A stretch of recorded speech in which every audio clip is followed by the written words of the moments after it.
आज हम वापस से देखने जा रहे हैं एयर पॉल्यूशन।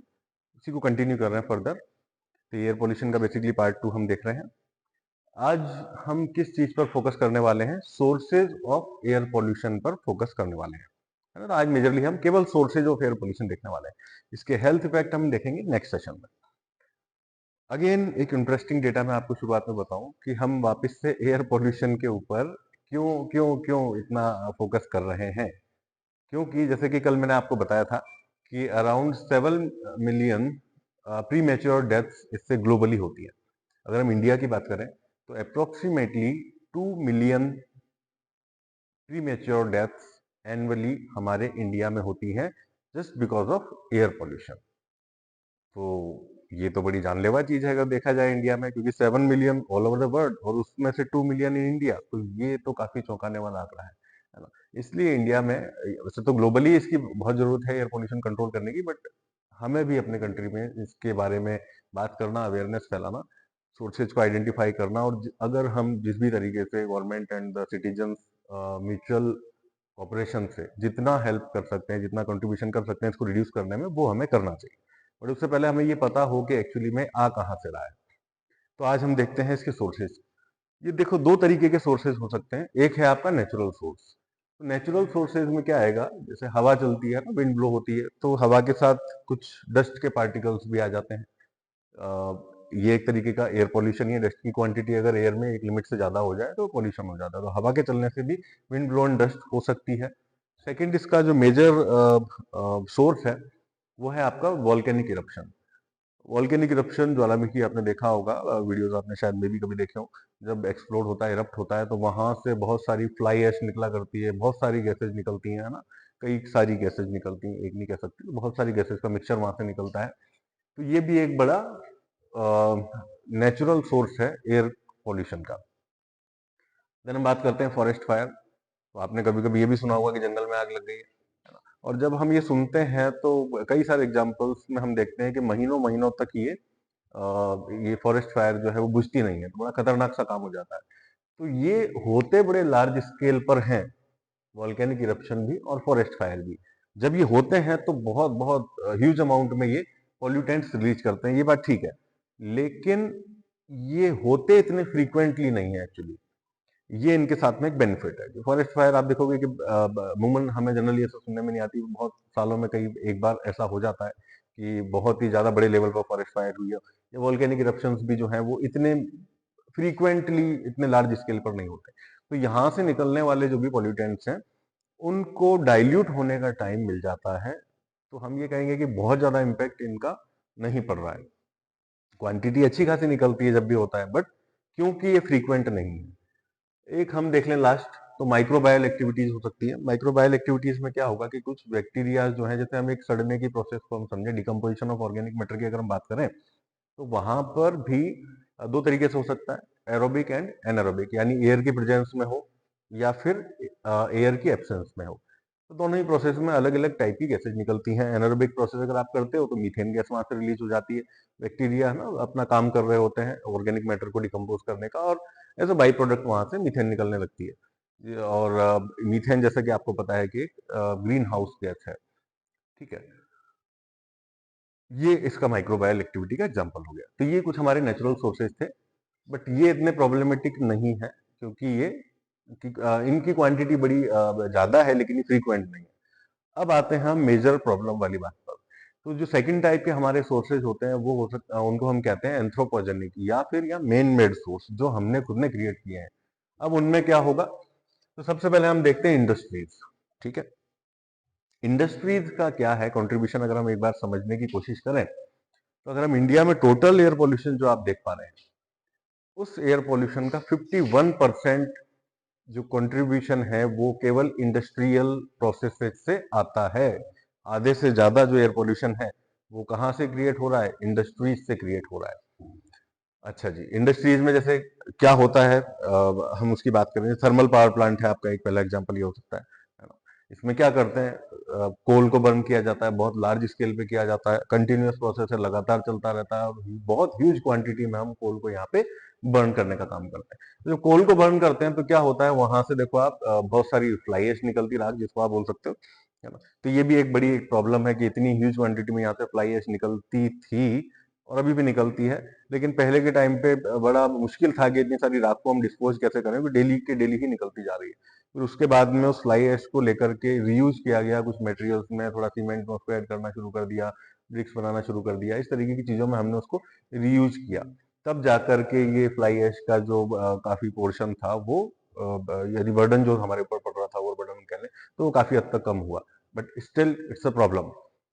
फिर हम स्मोक की बात करते हैं, धुआं वहां से आप देखोगे चिमनी से लगातार क्योंकि बर्निंग चल रही है तो धुआं निकल ही रहा है। धुएं में क्या क्या हो सकता है, SO2 हो सकता है ना, नॉक्स होगा आपका, कार्बन मोनोऑक्साइड। तो इस तरीके के एयर पॉल्यूटेंट्स आपके थर्मल पावर प्लांट जो है वो रिलीज करते हैं एटमॉस्फेयर में।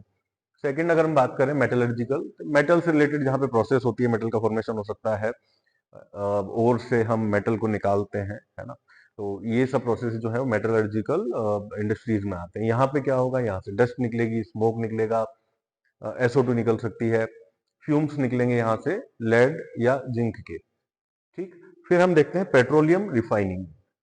पेट्रोल की जहां पर यानी क्रूड ऑयल की हम जहां पर रिफाइनिंग करते हैं ना, क्रूड ऑयल से हम पेट्रोल, डीजल, ये सब चीजें, नेचुरल गैसेस वगैरह भी वहां से प्रोड्यूस होगा, और आपका वो वाली इंडस्ट्रीज को हम पेट्रोलियम रिफाइनिंग में रखते हैं। यहां से क्या निकलता है जी, यहाँ से निकलता है पर्टिकुलेट मैटर, SO2 आपका निकलेगा, नॉक्स निकलेगा, और हाइड्रोकार्बन भी यहाँ से रिलीज होते हैं। एक अलग मेजर इंडस्ट्री जिसकी हम बात करें तो पल्प एंड पेपर वाली है। इसमें क्या होता है, पेपर का प्रोडक्शन का काम होता है। अब पेपर कितना जरूरी है आप जानते हो, कितनी ह्यूज अमाउंट में इसका प्रोडक्शन भी हो रहा है ना। तो इसमें से क्या क्या निकल सकता है, इसमें से पर्टिकुलेट मैटर निकलते हैं, SO2 एंड उसके ऑर्डर, यानी SO2 की जो पर्टिकुलर जो स्मेल होती है वो क्रिएट करती है आसपास के एनवायरमेंट में, और हाइड्रोजन सल्फाइड गैस H2S भी यहाँ से रिलीज होती है। तो ये कुछ मेजर इंडस्ट्रीज थी जहां से हमने देखा कि इस टाइप के एयर पॉल्यूटेंट्स रिलीज होते हैं। सेकंड अगर हम बात करें मैन मेड कौन सा सोर्स हो सकता है, तो उनमें हम देखते हैं डोमेस्टिक सोर्सेज हो सकते हैं। डोमेस्टिक सोर्सेज में क्या होगा, घरेलू उपयोग में जब हम किसी चीज को ले रहे हैं, फ्यूल्स को ले रहे हैं, और वहां से एयर पॉल्यूशन रिलीज हो रहा है, तो हम घरेलू उसमें टर्म में अगर हम बात करें तो जनरली आपको अर्बन एरिया में ये सब प्रैक्टिसेस देखने को नहीं मिलेंगी, बट रूरल एरिया में अभी भी आप देखेंगे तो वुड को हम जला करके खाना बनाने का काम करते हैं, या फिर हीटिंग के लिए पर्पज के लिए वो काम में आता है। सर्दियों का मौसम आता है, आपने देखा होगा, तो घर को गर्म करने के लिए, या लकड़ी को जलाया जाता है, या कोयले को जलाया जाता है। कुकिंग के लिए एक काऊ डंक से बनी हुई जो इस तरीके का एक क्या बोलते हैं उसे, I don't know the name of that, but वो गाय के गोबर से कुछ अलग अलग शेप्स की चीजें बनाई जाती हैं उसको सुखा करके, और उसको बर्न करके भी हम कुकिंग करने का काम करते हैं। जनरली ये प्रैक्टिस आपको रूरल एरिया में देखने को मिलेगी, है ना। पहले केरोसिन भी यूज हुआ करता था, बट उसके काफी ज्यादा नुकसान थे, तो उसको फिर क्योंकि स्टोव जो आते थे वो इतने एफिशिएंट नहीं थे कि वो केरोसिन को टोटली बंद कर पाए, तो इसलिए केरोसिन का यूज ही बंद कर दिया गया एक्चुअली में। और इन सब जो अभी भी प्रैक्टिस में चल रहे हैं, जिस भी तरीके से हम इन जो मैंने आपको फ्यूल्स के नाम बताए, वो वुड हो सकती है, कोल हो सकता है ना, काऊ डंक हो सकता है, इस तरीके की चीजों को जला करके जिस भी पर्पज से आप में चला रहे हैं, तो वहां से जो एयर पॉल्यूटेंट्स निकलते हैं वो सारे के सारे डोमेस्टिक सोर्स हमारे कहलाते हैं। और निकलते कौन कौन से हैं ये देख लेते हैं। यहाँ से स्मोक निकलता है, धुआं निकलता है, पर्टिकुलेट मैटर हो गया आपका, कार्बन मोनोऑक्साइड हो गया, SO2 हो गया, और नॉक्स भी यहाँ से निकलता है। फिर हम थर्ड अपने मेजर जो सोर्स है पोल्यूशन का उसकी बात करें, तो वो है मोटर व्हीकल्स, है ना। मोटर व्हीकल्स के बारे में अगर देखें तो हमारी कंट्री में जितना भी पोल्यूशन है उसका 27% कंट्रीब्यूशन, वो या प्रोडक्शन हम कह लें, कहाँ से रिलीज होता है, वो मोटर व्हीकल्स की वजह से रिलीज होता है। जैसे हमने देखा था कि इंडस्ट्री का जो है कंट्रीब्यूशन 51% है, इसी तरीके से मोटर व्हीकल्स का टोटल एयर पोल्यूशन में कंट्रीब्यूशन है वो 27% है, तो ये भी काफी बड़ा एक फैक्टर है। और अगर हम बात करें इसकी, तो ये अर्बन एरिया में ज्यादा प्रॉब्लमेटिक चीज है, क्योंकि नंबर ऑफ व्हीकल्स जो होते हैं वो अर्बन एरिया में हमें ज्यादा देखने को मिलते हैं, रूरल एरिया में आपको इतना ज्यादा ट्रैफिक नहीं देखने को मिलेगा। तो ये मेजरली है। अगर हम बात करें अर्बन एरिया की, तो अर्बन एरिया में जो पॉल्यूशन हो रहा है उसका 60 to 70%, है ना, अर्बन एरिया में होने वाले पॉल्यूशन का अप्रोक्सीमेटली 60 to 70% जो हो रहा है वो आपके मोटर व्हीकल्स की वजह से हो रहा है। अब देखिए, ये एक चिंताजनक बात क्यों है, इसलिए भी है क्योंकि बहुत पहले हम देखते थे कि कार जो होती हैं, 90s की बात करें तो बहुत रेयरली, काफी इनकी जो है क्वांटिटी हम कहें तो कम हुआ करती थी। डे बाय डे सेल इनकी इंक्रीज होती गई। अभी की अगर हम बात करें रिसेंट कुछ ईयर्स की, तो लगभग 3.5 मिलियन कार्स जो हैं वो पर ईयर सेल हो रही है। काफी बड़ा आंकड़ा है। और परेशानी का सबब इसलिए है क्योंकि 2030 तक ये आंकड़ा 10.5 मिलियन कार्स पर ईयर तक जाने की उम्मीद है। तो अगर हर साल 10.5 मिलियन कार्स अगर मार्केट में आएंगी तो ऑब्वियस सी बात है कि काफी बड़ा कंट्रीब्यूशन करेंगी एयर पॉल्यूशन में। अब हम देखते हैं कुछ और डेटा इसके बारे में कि ये जो आपका टोटल, अगर हम बात करें पीएम 2.5 की, तो पीएम 2.5 की जितनी भी क्वांटिटी है उसका करीब 20 to 30% जो है वो केवल और केवल मोटर व्हीकल से निकल रहा है। अगर हम ग्रीन हाउस गैसेज की बात करें तो उसका 8% है ना, टोटल जो ग्रीन हाउस गैसेज हैं उसका 8% भी कहां से रिलीज हो रहा है, मोटर व्हीकल से रिलीज हो रहा है। और थोड़ा सा और प्रिसाइज डेटा पे अगर हम जाना चाहें और हम देखें कि किस किस तरीके के पॉल्यूटेंट्स मोटर व्हीकल से निकलते हैं, तो ये सब पॉल्यूटेंट्स हैं जो कि मोटर व्हीकल से निकलते हैं। अब इनका कंट्रीब्यूशन देखिए आप, कार्बन मोनोऑक्साइड की जो क्वांटिटी है लगभग उसका 80% जो है ना, कार्बन मोनोऑक्साइड की जो क्वांटिटी प्रेजेंट है लगभग उसका 80% तो मोटर व्हीकल्स की वजह से हो रहा है। नॉक्स की अगर हम बात करें तो उसका 30 to 40% कंट्रीब्यूशन किसकी वजह से, मोटर व्हीकल्स की वजह से। अगर हाइड्रोकार्बन्स की बात करें तो लगभग 50% हाइड्रोकार्बन्स जो हो रहे हैं वो मोटर व्हीकल से रिलीज हो रहे हैं। और अगर हम लेड की बात करें तो लगभग 100% जो लेड निकल रहा है वो भी आपका मोटर व्हीकल से ही निकल रहा है। पर्टिकुलेट मैटर की बात करते हैं तो ये 30% के अराउंड है ही सही, हमने पहले भी देख लिया 20-30% के अराउंड ये है। तो ये काफी एक सीरियस कंसर्न है। इसी की वजह से हम देख रहे हैं कि इंजन्स के मॉडिफिकेशन टाइम टू टाइम होते हैं, क्योंकि कार्स को तो बंद नहीं किया जा सकता, सेल्स को भी कम करना ठीक नहीं है, लेकिन हम ये प्रयास, ये कोशिश जरूर कर सकते हैं कि इसमें से जो गैसेज रिलीज हो रही है ना, वो उनका लेवल थोड़ा सा डाउन हो जाए। तो हम इंजन्स के अपग्रेडेशन की बात करते हैं, इनमें नई टेक्नोलॉजी की बात करते हैं। और अभी रिसेंट में आप देख रहे हैं कि इलेक्ट्रिक व्हीकल्स जो है वो बड़ा ट्रेंडिंग है, क्योंकि ये फ्यूचर की नीड है।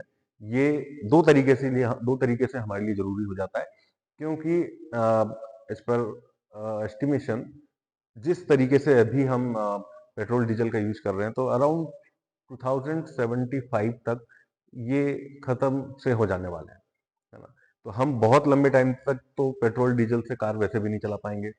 एक दूसरा सीरियस कंसर्न है एयर पॉल्यूशन की। तो एयर पॉल्यूशन का जब आपने देखा कि इसका कंट्रीब्यूशन कितना ज्यादा है एयर पॉल्यूशन में, स्पेशली अर्बन एरिया में तो बहुत ही ज्यादा है, तो इसको कैसे रिड्यूस किया जाए, इसका सबसे बेटर उपाय है कि हम इलेक्ट्रिक व्हीकल्स जो है उनको और ज्यादा क्वांटिटी में प्रोड्यूस करें और बेटर क्वालिटी के साथ प्रोड्यूस करें। रेंज वगैरह बढ़ाने की काफी कोशिश चल रही है, पहले काफी कम हुआ करती थी, अब काफी मॉडिफिकेशन उसमें हो चुका है ना। तो टेक्नोलॉजिकल एनहांसमेंट वहां पर चल रहा है। और अभी थोड़ा सा ये कि ये अभी अ, थोड़े से एक्सपेंसिव है। तो जिस तरीके से जब टेक्नोलॉजी और थोड़ी डेवलप होगी, एडवांसमेंट होगा, तो हम इसको कम रेट पर भी प्रोड्यूस कर पाएंगी कंपनी, जिससे कि मेजर जो लोग हैं, है ना, वो ईवी की तरफ मूव हो सके। अब हम बात करते हैं नेक्स्ट हमारे सोर्स की, जो कि है आपका एग्रीकल्चरल सोर्स। आप कहेंगे एग्रीकल्चर में तो हम पौधे लगा रहे हैं, है ना, तो ग्रीनरी क्रिएट कर रहे हैं, तो इसमें क्या परेशानी है, ये कैसे पॉल्यूशन करता है। एग्रीकल्चरल सेक्टर भी अगर यहाँ पे देखा जाए तो अकेला जो क्रॉप रेसिड्यू की बर्निंग है ना, जो फसल होने के बाद में, कटने के बाद में जो कचरा बच जाया करता है उसको हम बोलते हैं क्रॉप रेसिड्यू। उसको जलाने से, केवल उसको जलाने से 70% ऑफ टोटल एयर पॉल्यूशन जो है वो इसी चीज से प्रोड्यूस हो रहा है।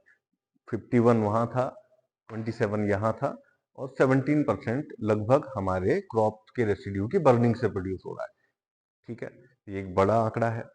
इसके अलावा अगर हम बात करें ग्लोबल लेवल की, अगर बात करें तो एग्रीकल्चर सेक्टर से आप देख सकते हैं कि नॉक्स जितनी भी है उसका 13% जो है एमिशन वो नॉक्स की वजह से, और पीएम 2.5 जो है उनका 53%, ग्लोबल एरिया की बात कर, मैं ग्लोबली बात कर रहा हूँ, 53% जो है वो एमिशन हमारा कहाँ से आ रहा है, एग्रीकल्चरल सेक्टर से आ रहा है।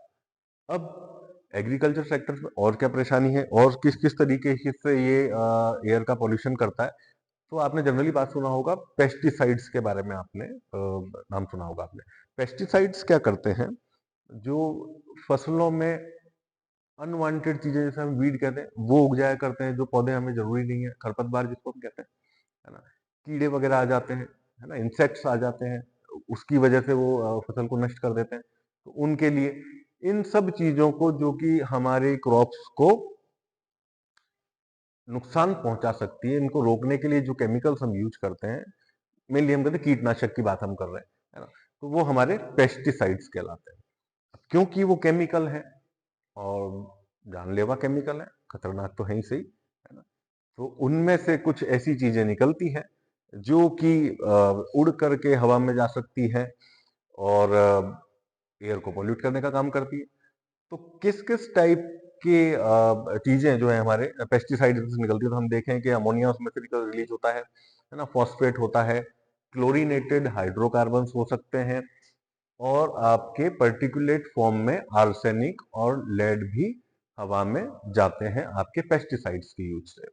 ठीक है, तो ये भी एक काफी ये हम देख रहे हैं, ये भी काफी खतरनाक नाम है ना, काफी हेल्थ इम्पैक्ट होते हैं इनके। और इसके अलावा जो बर्निंग से हम बात कर रहे हैं कि हम फसल के रेसिड्यू को बर्न कर दिया करते हैं, तो उससे भी स्मोक क्रिएट होता है, फ्लाई ऐश उससे क्रिएट होती है। तो ये कुछ एग्रीकल्चर से जुड़े हुए ऐसी चीजें थी, जो कि ग्रीनरी तो हम उससे कर रहे हैं, ग्रीन तो हो रहा है, लेकिन ग्रीन करने के लिए पहली बात तो ये कि हम उगाएंगे कहाँ। तो उगाया जाता है वो ऐसी जगह पर जो उपजाऊ हो, जो फर्टाइल लैंड हो। अब फर्टाइल लैंड कहाँ से आती है, पहली बात ये, तो फर्टाइल लैंड आती है जहां पर जंगल होते हैं वहां से, है ना। तो डिफोरेस्टेशन होता है, पहले लैंड का क्लियरेंस होता है, फिर उस पर एग्रीकल्चरल एक्टिविटीज होती हैं। फिर एग्रीकल्चरल एक्टिविटीज में अगर हम गलत प्रैक्टिसेस कर रहे हैं, जैसे कि केमिकल पेस्टिसाइड्स का यूज करना, या फिर मैं कहूं कि एक लिमिट से ज्यादा इसको यूज करना, ये एयर पॉल्यूशन में कंट्रीब्यूट करता है। हालांकि ये सब चीजें वाटर भी पॉल्यूट करती है, वो हम जब वाटर पॉल्यूशन के बारे में बात करेंगे तब देखा जाएगा। तो अभी हमने देखा कि एयर पॉल्यूशन में इसका ये कंट्रीब्यूशन होता है। Any doubt?